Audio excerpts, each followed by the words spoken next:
Bonjour et bienvenue à l'écoute de ce message. Comment allez-vous?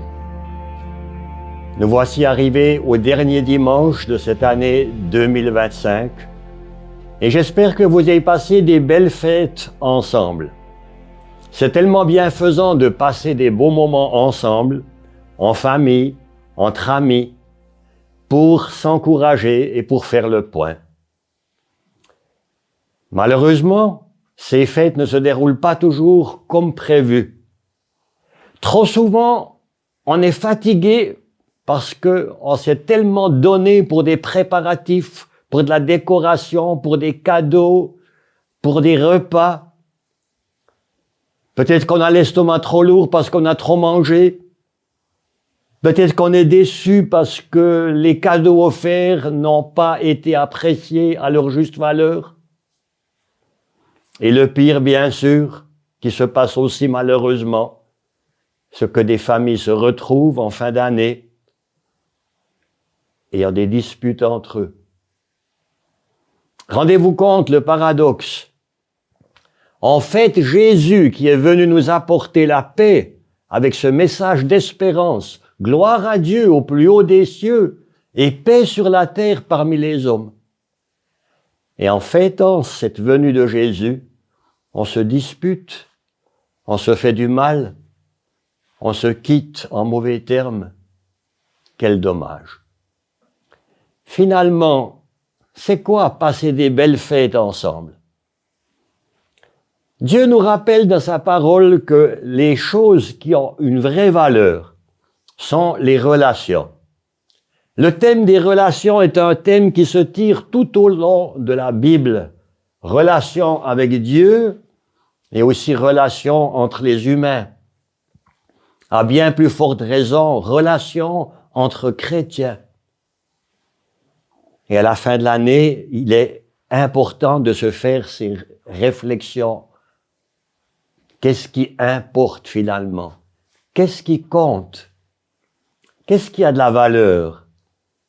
Qu'est-ce qui reste au final? On peut faire le bilan en fin d'année sur l'année écoulée.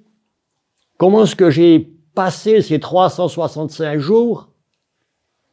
Dans quoi est-ce que je me suis investi? Investi mon temps? Investi mes dons? Et qu'est-ce qui reste au final? Nous voulons nous arrêter et nous placer devant le Seigneur. Je vous invite à la prière. Seigneur, à la fin de cette année, nous voulons élever nos cœurs vers toi dans une profonde reconnaissance parce que tu as pourvu à nos besoins. Tout ce que tu nous as promis dans ta parole s'est accompli. Et merci parce que tu nous as vus et connus du haut de ton ciel et que c'est toi qui as pourvu à nos besoins physiques, mais surtout à nos besoins spirituels. Nous voulons te donner toute la gloire. Et nous voulons, en cette fin d'année, nous placer dans ta présence pour faire les bonnes réflexions, pour nous laisser instruire par toi, nous mettre à l'écoute de ta voix et commencer une nouvelle année avec ces indications claires que tu nous donnes au travers de ta parole et par ton esprit. Merci de nous aider aussi à saisir ce que tu veux nous dire dans ta parole et veuille aussi bénir ce temps que nous passons maintenant à approfondir les enseignements de la Bible, cette parole vivante et permanente de Dieu. Amen. Dans ma lecture quotidienne, je suis arrivé dans l'Ancien Testament au moment où le peuple de Dieu prend possession du pays que Dieu leur a promis. Un pays où ils trouvent le repos. Après tout ce long périple dans le désert et tout ce qu'ils ont vécu comme expérience, belle et moins belle, Dieu les conduit dans un pays où ils trouvent le repos. C'est aussi un pays d'abondance. Dieu leur avait promis un pays où coule le lait et le miel. Et maintenant, les voilà qui sont là, en possession de ce pays d'abondance. C'est mon souhait pour vous tous, chers auditeurs, auditrices, que dans cette nouvelle année 2026, nous puissions tous rentrer dans une terre nouvelle, une terre de repos, parce que nous jouissons de la grâce de Dieu, une terre d'abondance, parce que le Seigneur est riche et qu'il veut partager les richesses de sa gloire avec nous, avec chacun de ses enfants. Je vous lis ce que Dieu leur a dit lorsqu'ils sont arrivés dans ce pays d'abondance. Ils étaient là, ils jouissaient de tous ces biens, et nous trouvons cette parole dans Josué 24, au verset 13. Je vous ai donné un pays que vous n'aviez pas cultivé, des villes que vous n'aviez pas construites et que vous habitez, des vignes et des oliviers que vous n'aviez pas plantés et qui vous servent de nourriture. Voilà une magnifique description d'un pays où on est bien, où on est dans l'abondance, où on est heureux. Et on donne gloire à Dieu pour tant de bienfaits qu'on a reçus de sa part. Ces tribus d'Israël vivaient en fait dans la présence de Dieu. Ce qui me parle beaucoup, c'est un fait qui nous est relaté aussi. Il y avait 2 tribus ennemies, la tribu de Ruben, Gad, et la demi-tribu de Manassé. Lorsqu'ils sont arrivés dans le pays que Dieu leur avait promis, ils n'ont pas seulement voulu faire la fête pour dire merci à Dieu, mais ils ont eu une vision plus lointaine. Ils ont pensé, à leurs descendants. Et pour ces descendants, ils ont décidé de construire un autel. Un signe visible pour cette génération future. Et cet autel devait être un témoin de l'action de Dieu qu'ils avaient vécue. En même temps, cet autel était aussi un engagement qu'ils prenaient pour l'avenir, de servir Dieu. Et les versets suivants de ce chapitre nous disent qu'ils ont construit cet autel justement pour leurs descendants. Au cas où ces descendants leur poseraient des questions, ils avaient un signe visible de l'action de Dieu. Et ils étaient encouragés à servir Dieu de la même manière que leurs ancêtres. Nous construisons certainement tous aussi un autel par le témoignage de notre vie. Quel autel est-ce que nous allons construire? C'est-à-dire, quel signe allons-nous laisser à la prochaine génération pour que le message de l'Évangile, le message de la parole puisse continuer de se propager, pour que des personnes soient libres, puissent jouir de tous les bienfaits que Dieu nous promet dans sa parole. Alors finalement, c'est un choix personnel, une réflexion que nous faisons devant Dieu. Quel signe, quelle marque, quelle valeur est-ce que j'aimerais transmettre à la génération future? Quel genre d'autel est-ce que j'aimerais construire? Un signe visible pour ceux qui vont suivre. C'est un choix que nous avons à faire, ou plutôt des choix. Au seuil de cette nouvelle année, nous avons des choix à faire. J'aimerais maintenant citer 3 choix importants qui pourront être aussi un signe pour la génération future. Le premier, c'est le choix de la reconnaissance.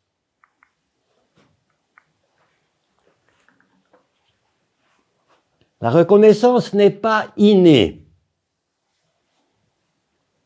La reconnaissance peut représenter un effort de notre part. parce que dans notre nature humaine, on tend assez facilement vers les choses négatives. Finalement, la reconnaissance, c'est un choix. Un homme de la Bible qui s'appelait David a fait un choix, il a fait un effort. Il a vécu beaucoup de difficultés, de tribulations. Mais il a choisi la reconnaissance. En fait, il a commandé à son âme. C'est le dialogue avec soi-même qui a toute son importance.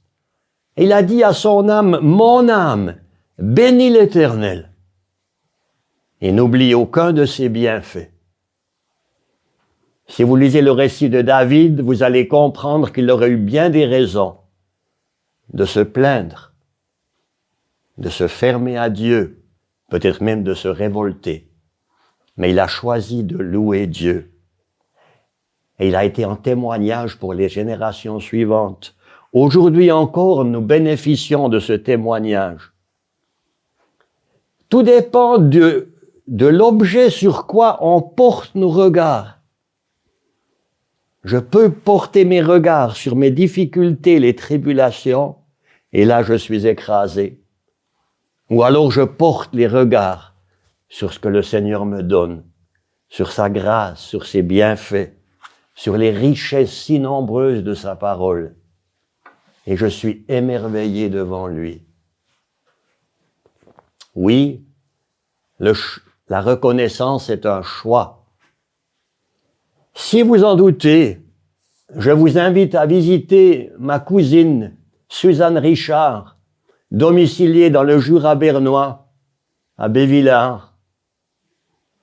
Une mère de famille qui depuis plus de 30 ans souffre de sclérose en plaques, est clouée dans sa chaise toute la journée, a besoin d'aide jour et nuit, et qui, il y a quelques années, perd son mari des suites d'une tumeur dans le cerveau. Lorsque je visite Suzanne, je suis humilié par son témoignage. Elle rayonne la reconnaissance. Elle loue le Seigneur pour toutes les années qu'elle a eues avec son mari. Elle le remercie pour les bienfaits du quotidien. Elle est un témoignage béni dans sa famille, dans son entourage, dans son Église. Quel magnifique signe, quel magnifique autel construit pour les générations suivantes. Un témoignage que Dieu est puissant pour porter et secourir ses enfants au travers de toutes les tribulations de la vie. Je cite un deuxième choix, c'est le choix de servir. Si nous sommes sauvés par la grâce de Dieu, est-ce que c'est pour jouir ou pour servir? Je dirais, si nous sommes sauvés, c'est pour jouir d'abord. Peut-être pas jouir dans le sens du terme comme on l'utilise souvent, mais pour jouir de toutes les grâces et de toutes les richesses que Dieu nous donne dans sa parole. Je pense que le manque de service découle du fait qu'on ne sait plus jouir des dons de Dieu dans sa parole. Jouir pour servir. C'est ce que Dieu veut produire dans nos vies. Et nous lisons dans ce même livre de Josué, Josué a choisi de servir avec sa famille, avec son peuple. Vous connaissez ce verset dans le chapitre 24, le verset 15, où Josué s'adresse au peuple quand il est entré dans ce pays. Mais si vous ne trouvez pas bon de servir l'Éternel, choisissez aujourd'hui qui vous voulez servir. Et maintenant, il ajoute, quant à ma famille et moi, nous servirons l'Éternel. Un choix magnifique. Quelle bénédiction lorsqu'un mari et père de famille fait ce choix décisif moi et ma famille, nous servirons l'Éternel. Un papa qui prend ses responsabilités et qui va de l'avant. Quelle bénédiction pour une maman qui, par la grâce du Seigneur, reçoit une vision si lointaine qu'elle renonce à gagner plus pour dépenser plus parce que ça apporte pas grand-chose, mais qui s'investit dans la formation de ses enfants en leur parlant du Seigneur, en leur transmettant les valeurs bibliques. Quelle grâce, quelle bénédiction!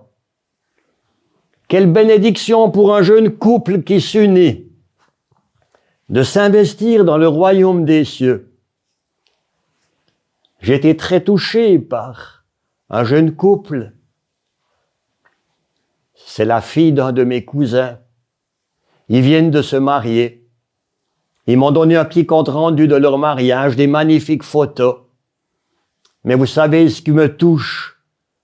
Ils vont s'engager pour servir Dieu et ils vont partir au Liban ces prochains jours pour enseigner des enfants dans ce pays. Ils renoncent à tout ce confort que nous avons ici et ils s'investissent dans un pays qui est dans une situation bien difficile. L'insécurité est aussi un problème. Mais je suis persuadé que Dieu les bénit, qu'il les garde et les préserve. Quelle bénédiction pour des jeunes au début de leur vie qui se posent des questions peut-être. Qu'est-ce que je vais faire? Où est-ce que je vais m'investir? Dans quel genre de formation? C'est tellement bien d'avoir des projets, c'est nécessaire. J'aimerais vous souhaiter la bénédiction du Seigneur. Mais j'aimerais aussi, au début d'une nouvelle année, vous inviter à vous placer dans la présence du Seigneur. Avec ces questions fondamentales, qu'est-ce que je vais faire de ma vie? Avec cette prière profonde que vous adressez à Dieu, Seigneur, que veux-tu que je fasse? Vous savez, le temps que vous investirez pour le Seigneur ne sera pas du temps perdu. Si ça représente des sacrifices et des renoncements, le Seigneur va pleinement vous récompenser avec beaucoup de bénédictions. Les œuvres missionnaires et les églises manquent de personnel. Est-ce que Dieu peut-être voudrait utiliser? Laisse-toi appeler par lui. Écoute sa voix et laisse-toi conduire par lui. Et pour vous les enfants peut-être qui m'écoutez, vous avez peut-être aussi vous-même déjà découvert le plaisir qu'il y a de faire plaisir à quelqu'un. On est récompensé en faisant plaisir à quelqu'un. Et cela aussi, ça fait partie du service. Une école du dimanche que j'avais côtoyée, les enfants avaient décidé eux-mêmes cette année, les cadeaux que l'on reçoit, on va les transmettre à d'autres enfants dans le monde qui n'ont pas autant de choses que nous. Quelle bonne idée! Ils développent le principe du service. Et Dieu bénit ce principe lorsqu'il est compris et lorsqu'il est appliqué dans la vie. Un troisième choix important que j'aimerais citer, c'est le choix d'aimer. Le choix d'aimer est un choix fondamental. Et c'est dans ce même livre de Josué, déjà dans l'Ancien Testament, que nous lisons ce verset important. C'est Josué qui l'a exprimé. Veillez donc attentivement sur vous-même, afin d'aimer l'Éternel votre Dieu. Josué 23, 15. Dans l'Ancien Testament, l'héritage que Josué voulait laisser à ce peuple, veillez, soyez attentifs pour aimer l'Éternel votre Dieu. Et cet amour qu'on a pour Dieu implique tellement beaucoup de choses. Ça rejoint bien le Nouveau Testament. où Jésus-Christ lui-même nous a parlé du plus grand commandement, celui qui résume tous les autres commandements, et celui qu'il a nommé le premier commandement. Tu aimeras le Seigneur ton Dieu de tout ton cœur, de toute ta force, de toute ta pensée, et ensuite ton prochain comme toi-même. Dans son livre « Une vie motivée par l'essentiel », Rick Warren écrit ceci. La leçon la plus importante que Dieu veut nous prodiguer, c'est la leçon d'aimer. Et ça rejoint bien ce que le Seigneur Jésus nous a dit, c'est que l'amour est le plus grand témoignage, le témoignage le plus fort que nous pouvons laisser autour de nous à nos contemporains. Lorsqu'il nous a dit dans Jean 13, les versets 34 à 35, que j'aime lire avec vous, je vous donne un commandement nouveau. Aimez-vous les uns les autres comme je vous ai aimé. Vous aussi aimez-vous les uns les autres. C'est à cela que vous reconnaîtrez, que tous reconnaîtront, que vous êtes mes disciples, si vous avez de l'amour les uns pour les autres. Alors cette petite phrase me touche beaucoup. Aimez-vous comme je vous ai aimé. Et face à cette déclaration, je me sens petit aussi, au début d'une nouvelle année. Mais c'est ma prière que je puisse grandir dans cet amour. Si j'ai choisi d'aimer, j'ai besoin du Seigneur, j'ai besoin de l'Esprit de Dieu pour que je puisse grandir dans cet amour. Parce que j'ai pas encore atteint ce niveau-là. Peut-être que je l'atteindrai jamais, mais c'est comme un objectif que Dieu me place. Aimer comme lui a aimé. Et Jésus n'a pas seulement aimé en parole, il a aimé en action. Il a aimé en donnant. Il a donné sa vie jusqu'à mourir sur la croix comme un malfaiteur.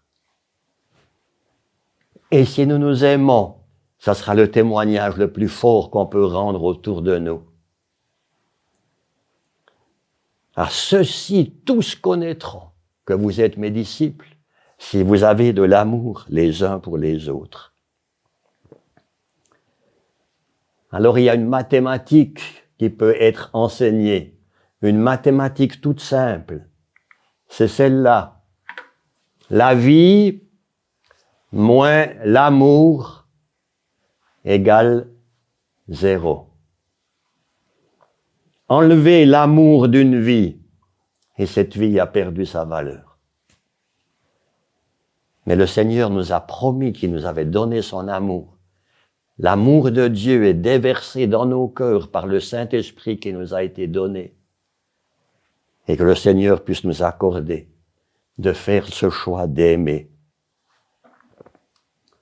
Dans ce même livre de Rick Warren, il dit « La manière dont nous avons traité notre entourage sera ce que les gens vont garder comme souvenir de nous. » Comment est-ce que je traite mon entourage? Que le Seigneur me soit en aide et que son amour dans mon cœur puisse déborder autour de moi. La chose la plus importante, c'est d'aimer. La meilleure manière d'aimer, c'est de donner de son temps. Et le meilleur moment pour aimer, c'est maintenant. 3 choix décisifs que je peux faire au seuil d'une nouvelle année. Le choix de la reconnaissance, le choix de servir et le choix d'aimer, qui représenteront cet autel visible, qui restera en bénédiction pour notre entourage, pour nos descendants. Comme il a été en bénédiction pour ce peuple d'Israël, quand ils ont élevé cet autel vers Dieu, en signe de reconnaissance et d'engagement pour le servir.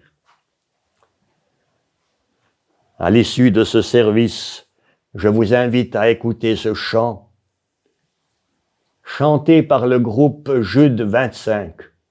Ce chant qui a pour titre « Il va venir ». Et j'aime tellement ce refrain qui nous dit « L'aimer toujours plus fort, l'aimer jusqu'à mon dernier soupir, l'aimer toujours, l'aimer encore, il va venir ». Écoutez ce chant. Je suis persuadé qu'il va faire du bien à votre cœur et à votre âme. Prions ensemble. Oui, Seigneur, nous réalisons que sans toi, nous ne pouvons rien faire. Nous réalisons aussi que parfois nous avons perdu notre temps dans des futilités, dans des choses qui passent. Et pourtant, tu nous invites à investir dans ce qui reste. Aide-nous à dresser un autel en témoignage des grandes choses que tu as faites dans notre vie et aussi en signe d'engagement vers toi pour être là dans la reconnaissance, pour te servir, pour t'aimer. Oui, t'aimer toujours plus fort, jusqu'à notre dernier soupir. T'aimer encore, t'aimer toujours. Tu vas revenir pour nous prendre avec toi dans la gloire éternelle. Je demande ta bénédiction sur chaque auditeur de ce message.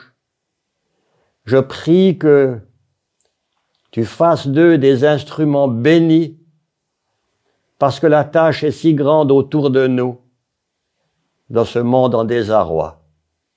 Bénis tes serviteurs, bénis tes servantes, bénis ton peuple, Seigneur, et accorde que les richesses et les trésors de ta parole puissent être communiqués encore à beaucoup de cœurs. Tout cela, Seigneur, pour la louange et la gloire de ton nom. Amen. Je peux vous inviter aussi à l'écoute du prochain message de l'Église pour Christ qui sera diffusé dans 2 semaines. Je vous souhaite une nouvelle année riche en bénédictions, riche en valeurs bibliques. Au revoir et au plaisir.